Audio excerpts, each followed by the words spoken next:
అయ్యా, నాన్నగారు మరణించే ముందు నాకు 5 విషయాలు చెప్పడం జరిగింది. మొదటిది, నన్ను కాల్చొద్దు, పాతిపెట్టు, ఇంటిలోనే 8 అడుగులు పైగా గోతు తీసి అక్కడే పాతిపెట్టు.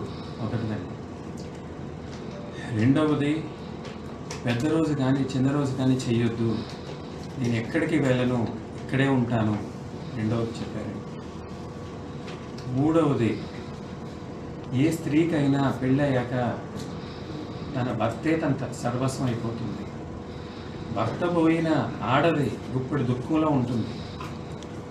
అలాంటి సమయంలో వెళ్ళి తన బొట్టు, తన చీర, తన గాజులు తీసేయడం అనేది ధర్మం కాదు. ఎప్పుడూ ఆ పని చేయొద్దు.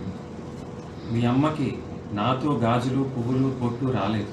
తన పుట్టుకతో వచ్చింది కాబట్టి నేను వెళ్ళినా ఎక్కడున్నా ఆవిడ వ్యక్తిత్వం, ఆవిడకంటూ ఒక స్థాయి, ఆవిడ గౌరవం ఎప్పుడూ కాపాడాలి. కానీ ఎప్పుడూ అది చేయనివ్వకు, ఎవరిని దగ్గరికి వెళ్ళనివ్వకు అనేది మూడోదండి. నాలుగవది, ఆయన చెప్పినట్టుగా చెప్తున్నాను సార్ మీ అందరికీ. ఆ రాజమండ్రి ఎదవ నేను చచ్చిపోయినా, మీ అమ్మ చచ్చిపోయినా దాని గాలి కూడా ఈ ఇంటి మీద తాగడానికి వీల్లేదు.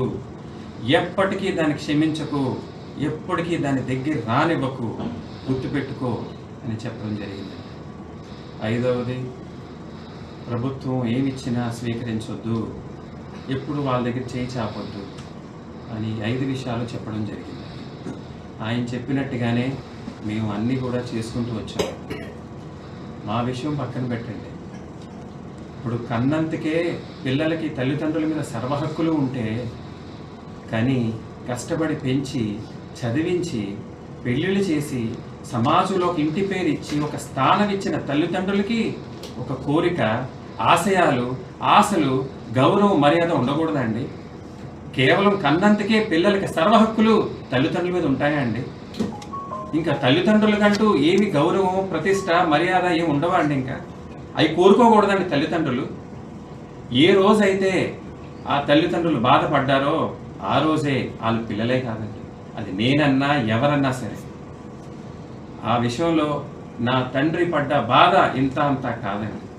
హార్ట్ అటాక్ వస్తుందంటే చేయడానికి ఒక టెస్ట్ ఉంది. ఫ్రాక్చర్ అయితే చూడడానికి ఒక స్కానింగ్ ఉంటుంది. క్యాన్సర్కి బ్లడ్ టెస్ట్లు ఉంటాయి. మానసిక క్షోభకి ఏ టెస్ట్ ఉండదండి. ఆ భగవంతుడు సాక్షిగా నా తండ్రి పడ్డ మానసిక క్షోభ ఇంత అంత కాదండి. ఎందుకంటే నా తండ్రికి చిన్న వయసులోనే తల్లి కోల్పోయారండి. ఎవరో వయసులో తండ్రిని కోల్పోయారు. మా అన్నయ్య గారు పుట్టాక ఆ నాన్నగారి పేరు, ఆ మహాతల్లి పుట్టాక ఆయన తల్లిగారు పేరు పెట్టుకుని ఎంతో మురిసిపోయేవారట. ఆవిడ బాధపడితే ఆయన బాధపడేవారండి. ఆవిడ పాదానికి మట్టి అంటకూడదని స్కూలుకు కూడా పంపడం మానేశారండి. అందరికంటే ఎక్కువ దగ్గరగా చూసింది ఆవిడే నా తండ్రినండి. ఆయన గోరుముద్దలు తిని ఆయన చేతుల మీద పెరిగిన వ్యక్తి ఈరోజు ఆయన 300 సంవత్సరాలుగా మా కుటుంబం పరువు, ప్రతిష్ట దాచుకుంటున్న దాన్ని రోడ్డుకి ఈడిచి తండ్రిని అనరాని మాటలంటే ఏ తండ్రి భరించగలడండి? ఏ తండ్రి క్షమించగలడు అనేది ప్రజలందరూ ఆలోచించాలండి. కూలి పని చేసుకుండే తల్లిదండ్రుల దగ్గర నుంచి ప్రధానమంత్రులు, అత్యంత కోటేశ్వరుల తల్లిదండ్రులకైనా ప్రతి ఒక్కరికి ఒక విలువలు ఉంటాయి, ఒక నమ్మకాలు ఉంటాయి, ఒక ప్రతిష్టలు ఉంటాయి ప్రతి కుటుంబానికి. అది దెబ్బ తీసిన నాడు ఆ పిల్లల్ని క్షమించకూడదండి. ఎప్పటికీ క్షమించకూడదండి వాళ్ళని. అలా క్షమించి నిజం ఏంటి, తప్పేంటి, ఒప్పేంటి చెప్పలేని తల్లిదండ్రుల వల్లే ఈరోజు సమాజంలో ఒక టెర్రరిస్ట్గా, ఒక రేపిస్ట్గా, ఒక దుర్మార్గులుగా తయారవుతున్న పిల్లలు తల్లిదండ్రులు చేస్తున్న తప్పండి. ఇవన్నీ గ్రహించే ఆ రోజే నా తండ్రి ఆవిడ దూరం పెట్టింది. ఎప్పటికీ క్షమించలేమన్నా.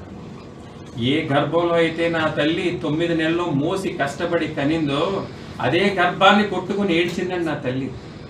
ఇలాంటి దుర్మార్గురాలుగా నేను జన్మనిచ్చాను, నా పసుపు గుంగాలు పట్టుకుపోయిందని అదే కడుపు కొట్టుకుని ఏడ్చిందండి. నా తల్లిదండ్రుల బాధ మేము స్వయంగా చూసామండి. లోకం ఏమనుకున్నా సంబంధం లేదండి. నా తల్లిదండ్రులు పడ్డ బాధ ఇంత అంతా కాదండి.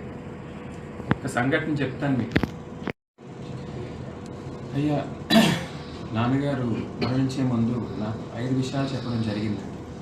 మొదటిది, నన్ను కాల్చొద్దు, పాతిపెట్టు, ఇంటిలోనే 8 అడుగులు పైగా లోతు తీసి అక్కడే పాతిపెట్టు. మొదటిదండి. రెండవది, పెద్ద రోజు కానీ చిన్న రోజు కానీ చెయ్యొద్దు, నేను ఎక్కడికి వెళ్ళను, ఇక్కడే ఉంటాను. రెండవది చెప్పారండి. మూడవది, ఏ స్త్రీకైనా పెళ్ళయ్యాక తన భర్తే తన సర్వస్వం అయిపోతుంది. భర్త పోయిన ఆడది గుప్పెడు దుఃఖంలో ఉంటుంది.